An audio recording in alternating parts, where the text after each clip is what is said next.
وائل تالي الله يحييك. ارحب ارحب يا شاعر، ارحب. الله يبقيك. الله البقاء. شوف انتم في اليمن ما عندكم شعراء؟ افا والله انا هذا اللي يقولونه الناس، احنا في السعوديه يردون شعرانا حق اليمن من الخليج الى الخليج. لا يردون عليكم يا اهل اليمن والشعر، اسمع يا اهل اليمن والشعر فيكم يعاني، ما فيكم اللي جاب فكره جديده. ايه انا اتحداكم يماني يماني من حد صنعاء لين حد الحديده. انا ايوه والله لا يدق.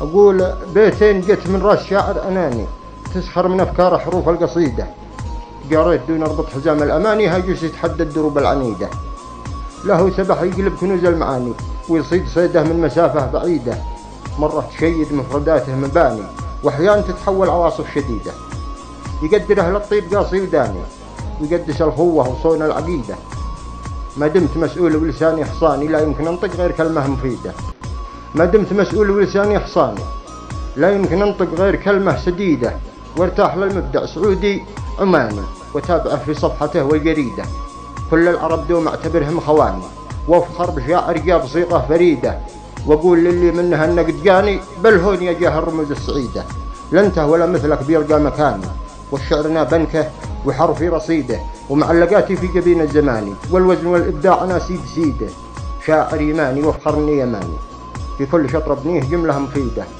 ولا النظم والإبداع ربي عطاني، شعور من شعره يقص الحديدة، تقدح ردودي مثل قدح الصياني، لي تصرب العذال في كل هيدة، ولا بديت أبدأ بنظم السماني، بسلوب من لقاه طاري نقيدة، بلغت بالقيفان صرح العناني، وعاد لي بالنقد ما جاب فيده، غير التنمر بالحروف الهجاني، مهما ندب فيني وكفر حديده، يغني عن التعريف ما في بياني، شاعر ولد هيان ولا رفيده، كم شاعر بالهجن سهمه رماني، وجاه مشناقه بحرفي وقيده، تبكي على الناقد سجاح وأماني، هذا قزام يشلح شان بيده.